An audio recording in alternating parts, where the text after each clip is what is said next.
You will.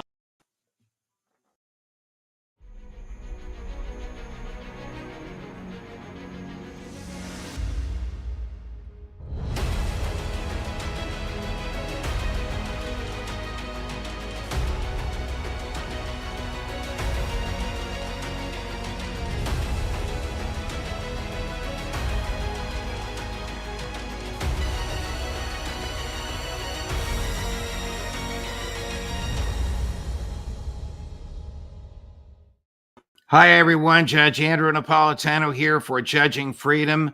Today is Monday, August 12th, 2024. Ray McGovern is here with us on Scott Ritter and personal courage and Israel and morality. But first, this. You all know that I am a paid spokesperson for Lear Capital, but I'm also a customer, a very satisfied customer.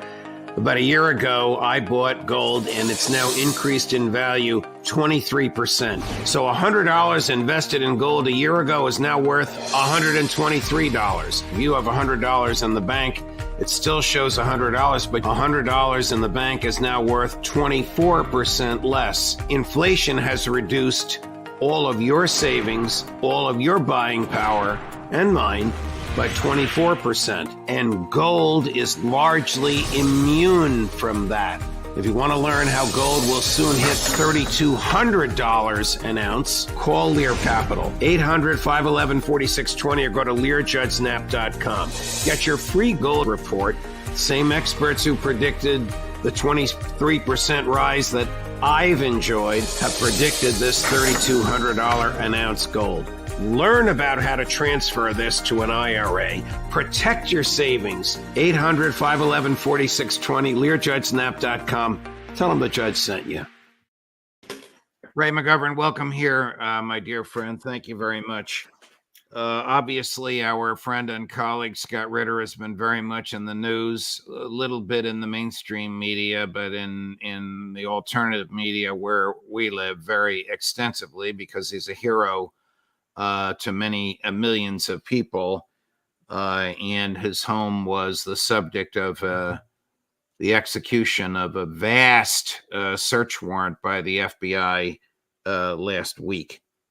I had asked you if you thought that Scott was courageous, and you responded yes. And then I saw you do an interview elsewhere with some really moving and articulate comments about Scott. Talk to us, please, about the personal courage you have observed in this man, and whether you think the federal government will succeed in keeping him from criticizing them. Well, on the latter point, Judge, there's no chance that the federal government will keep Scott from telling the truth. And if that's criticizing the federal government, so be it. I think his very sharp criticism of Netanyahu was something that really turned people off, and may have been the proximate cause of something that they've been prepared to do for a long time. I also note in passing that many of our veteran intelligence professionals for sanity have had their houses raided, ransacked, and never got back their tapes or their computers.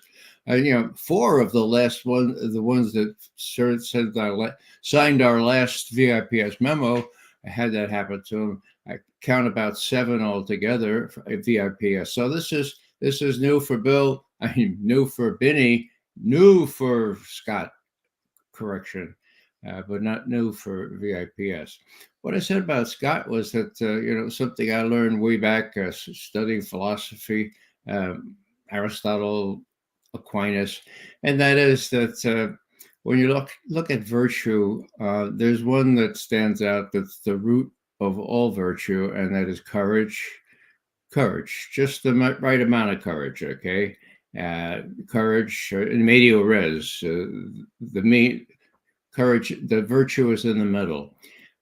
Courage is what enables people to direct their anger, which is also a virtue. According to Aquinas, have just enough anger, not being always ticked off, not being sort of, timid.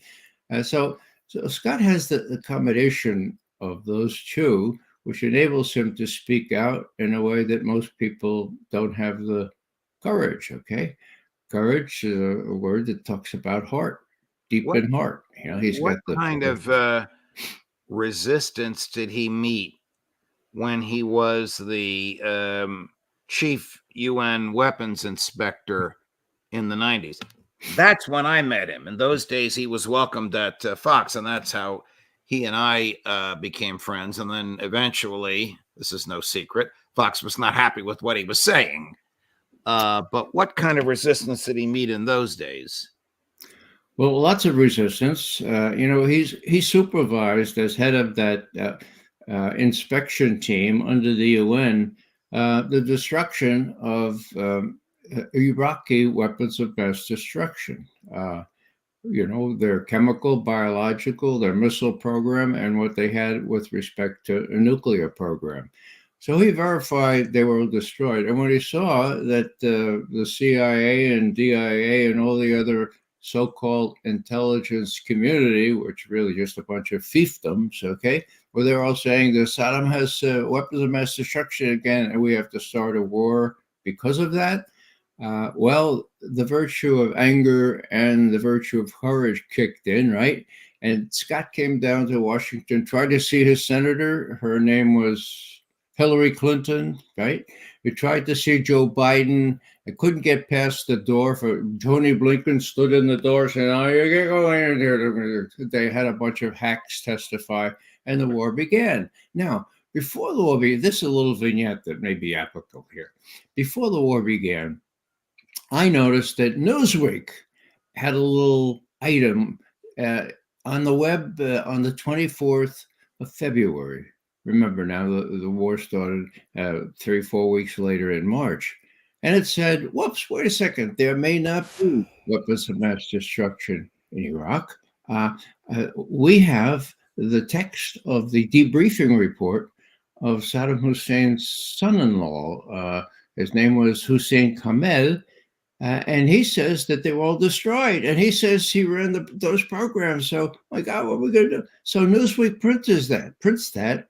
And then they go up to the CIA and the PR guys, Bill Harlow, said, no, this is untrue, false, inaccurate, and just bogus, okay?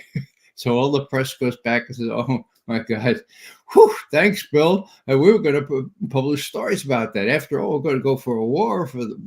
Anyhow. I happened to be with Scott about 5 years ago. And I said, Scott, look, tell me if you know anything about this.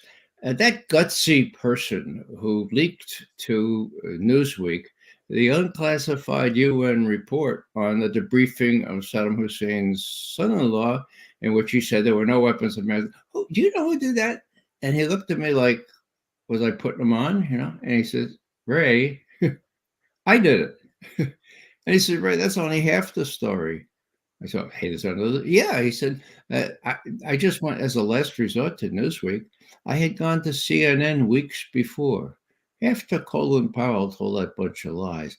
And we had a whole program ready to go. It was a long program and exposed this whole thing on the basis of the documents that I had, and I showed them. And the evening before the program was to run, CNN got a call from the CIA, said Scott, and they were told to knock it off. That's when I went to Newsweek. I was encouraged that Newsweek would not be able to avoid publishing it, but then, of course, the whole thing that they put the kibosh on it. Now, there's lots of lessons to be learned from that, but one lesson, of course, is that Scott moved everything he possibly could to get the word out that, look, this is an unnecessary war. And he was terribly disappointed that, the CNN thing caved and Newsweek was persuaded by the spokesperson for the CIA not to pursue this story. That's a mark of the man. And the fact that he never told me about that before, I had to ask him in a naive kind of way. I should have figured out. Yeah. Now, one little codicil here, that those documents from the UN have been purloined by the FBI when they raided Scott's house. Now, they don't have anything to do with electronic equipment, which I believe, which I'm told that the warrant specifies. So they're taking all these things that he had a draft book written about And that's the kind of thing they do. It's happened to many veteran intelligence professionals for sanity, as I mentioned before. So I just hope that enough people get enough courage, enough anger at this, that they'll help Scott get through this tough period. Yeah. Well, thank you for that thoughtful analysis of him.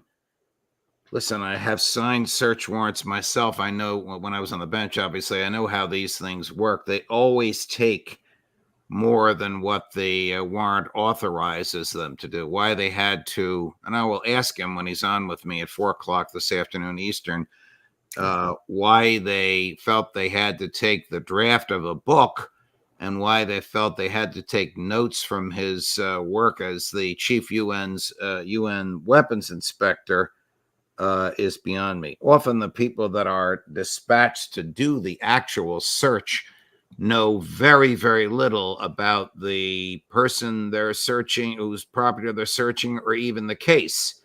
They're just told, grab what you can, do it as peacefully and quickly as you can.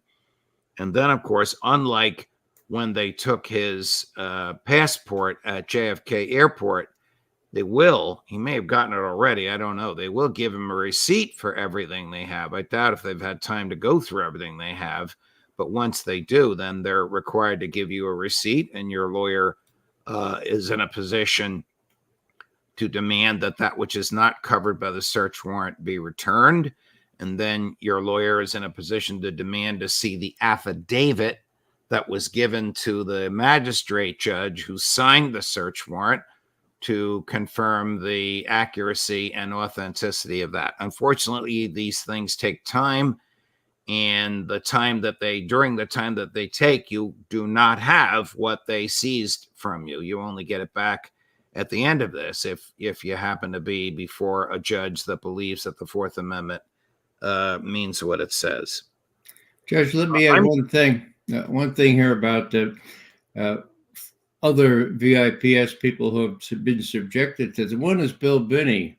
Oh, God. Binney was yanked out of a shower at 5:30 in the morning, wasn't he? At gunpoint, at drawn gunpoint. Right. They were told that Binney had a gun, and so they went at this place with his wife and I think his daughter there. Anyhow, that was a simultaneous thing. They did 4 of them that day. Binney, Kurt Wiebe, Diane Roark, who was a HPSI, House Permanent Select Committee on Intelligence staffer, who saw what NSA was doing. And then later they got Ed Loomis. It was simultaneous. And what Bill said is, look, they took lots of my stuff. And we said, well, we're going to get it back. We learned that the law says you got to get it back in 60 days, or else, the courts have to tell you that what they're going to keep in 60 days, and what they're not going to keep, you get back by law. So maybe a 60-day period is something we can look forward to at least see how much of Scott's unclassified UN documents are returned. Right. Oh boy. I am concerned about the chilling effect on the freedom of speech, not of Scott Ritter, because as you say, he is the personification of personal courage, but on on other people who might fear reprisal, start looking over their shoulder and refrain from expressing their opinions as they truly embrace them.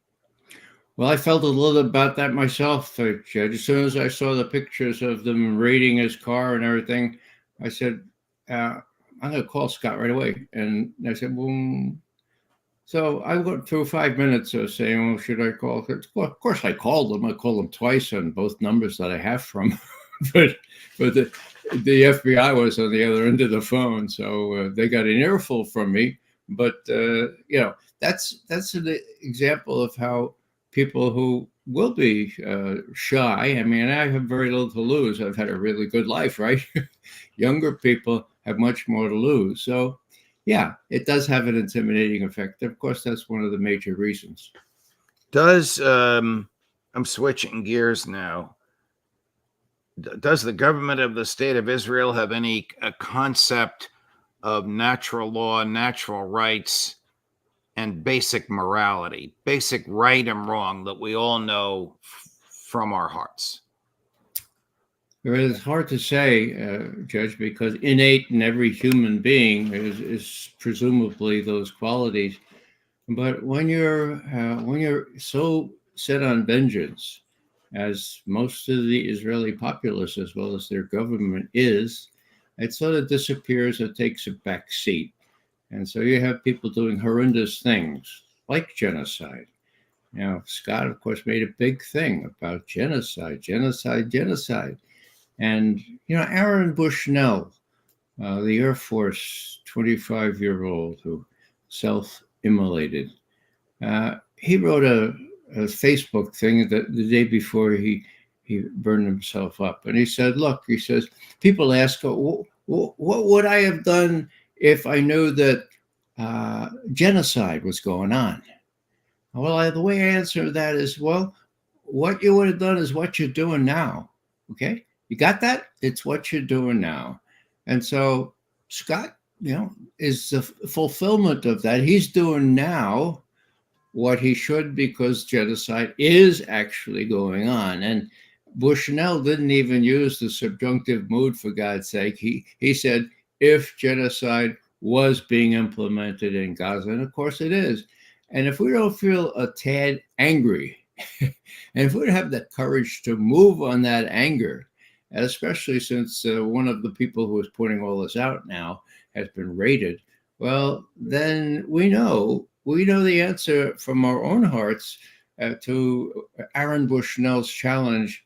What will we do? Well, what would we do is what we're doing now. And if we're sitting on the couch, or if we're just saying, oh, isn't that terrible? That's enough. That's an indictment of us, in my view. Does the Netanyahu government, this is a series of questions, so feel free to answer wherever you see fit, obviously, Ray. Does the Netanyahu government want a ceasefire? Are their negotiators serious? Can you expect the people on the opposite side of the table to negotiate with you with sincerity when they have just killed your chief negotiator? I was hoping you'd add that. It looks pretty silly on the face of it, doesn't it? Okay, we're going to negotiate. Your negotiator's gone because we killed him. There are more conditions piled on every time Netanyahu says he's willing to negotiate. And there was supposed to be a new session on Thursday. Hamas this time said, look, with what's going on here, what's already happened, we're not going to negotiate with these clowns.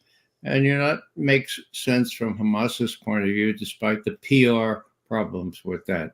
The Israelis talk a good game. The answer to your first question is no. They don't care much about the hostages that they have. They certainly don't care about the Palestinian hostages. And they're willing to keep this thing going forever. They're trying to rope the U.S. in now in a Hail Mary kind of way. And if Iran retaliates, as I believe it will, perhaps as early as this week, the Israelis are going to have to think long and hard about whether Biden and Kamala, as well as Blinken and Sullivan, will authorize the kind of involvement that will get the U.S. involved in the Middle East militarily, as well as in Ukraine. My God. Here is a full screen from Belazir Smotrich, the Israeli finance minister. It's in Hebrew, but the headline has been translated, saying that a ceasefire is effectively a surrender deal. This he posted himself on a website. It might have been X, I'm not sure, on August 9th, just 2 days ago. And then Baghdad Bob Kirby responded. The views being taken against this agreement, the views expressed by Mr. Smotrich specifically, would in fact sacrifice the lives of Israeli hostages, his own countrymen. Well, for once, I agree with Kirby. It was surprising to hear him say that. Now, he didn't say that in front of a camera. We added images of him speaking the very words, so it looked like it was coming out of his mouth. He said that in a hallway in the West Wing somewhere with American reporters, journalists physically present, and one of them recorded him. I don't know. Is it possible that the Biden administration has had enough with Netanyahu and his deception? There's no indication of that, Judge. Every time one of his compatriots, that is Netanyahu's, in Tel Aviv or West Jerusalem, if you will, says, are you sure that the U.S. is going to support you if we get in a major war with Hezbollah, as well as Iran and Hamas? And his answer is, look at the tape of my speech there before Congress. Can't you believe your own eyes? Of course, they'll support us full bore. So, people are saying, well, Netanyahu is not so smart. Well, I say he's sly as a fox, because what he's counting on is if he retaliates for whatever the Iranians do to Israel now, that he's counting on the U.S. jumping in with both feet. And I dare say he's probably right. In an election year, Biden, Blinken, What does that mean with both feet? Does that mean aircraft carrier groups, which is an aircraft carrier surrounded by other naval ships? Does that mean submarines? Does that mean jets? Or does it mean 5,000 Marines on the ground? Well, if they're really stupid, they'll do the latter. They'll put Marines on the ground. I don't rule it out, because they are really stupid. For the nonce, we have aircraft carriers, as you say. We have a new cruise missile submarine that Austin just announced is being deployed to the area. So we're in a position to threaten, to bomb, to shell, just like Reagan was back in '83. For God's sake, he had World War II battleships across from Lebanon, beating the hell out of the Bekaa Valley. Yeah, but can we turn the tide without actually putting Marines in there? I don't know. Even if we put Marines in there, which would be extremely foolish, I'm not sure they'd be up to repairing the damage that the Iranians are quite capable of doing now, not only to places in Israel, and I think they'll limit themselves to military installations, but also to the U.S. presence in the area, in Syria, where the U.S. is not invited, where it's again been asked to leave, in Iraq, same thing, 1,500 people as troops still in Iraq. So those are U.S. equities that are easy to shoot. One thinks that maybe some of the neocons want to leave them there expressly for that reason. Once U.S. people are killed, it's a lot easier to step up to escalate responses. How dangerous is it for the IDF to be attacking military bases in Syria and potentially killing Russian troops? Well, it depends on which Russian troops. There have already a lot of Russian mercenaries, or the Wagner group, were in Syria and have been killed. I think the Russians' presence in Syria is giving Israel and, of course, the United States pause. And I would point out that in 2015, when Obama summoned the courage, when Putin went to Obama at the UN and said, look, we're coming in big time in Syria. We don't agree that Bashar al-Assad has to go. We're sending aircraft and other support. We're not going to let you overthrow Bashar al-Assad. That's the first time the Russians felt up to saying that kind of thing. And it worked. Bashar al-Assad is still there. He's widely recognized by people who spurned him before in the area. Ray McGovern, thank you, my dear friend. Fascinating conversation. I expect there will be developments in almost everything we've discussed between now and Friday, when you and Larry are back here for the Intelligence Community Roundtable, one of my happiest episodes of the week. But thank you, my dear friend. All the best to you. Most welcome, Judge. And the aforementioned Larry, of course, is Larry Johnson, who will be here with us shortly at 11 o'clock. a.m. Eastern time today. And at 4 o'clock this afternoon, the aforementioned Scott Ritter for his first conversation on this show since the FBI raided his home. Judge Napolitano for Judging Freedom.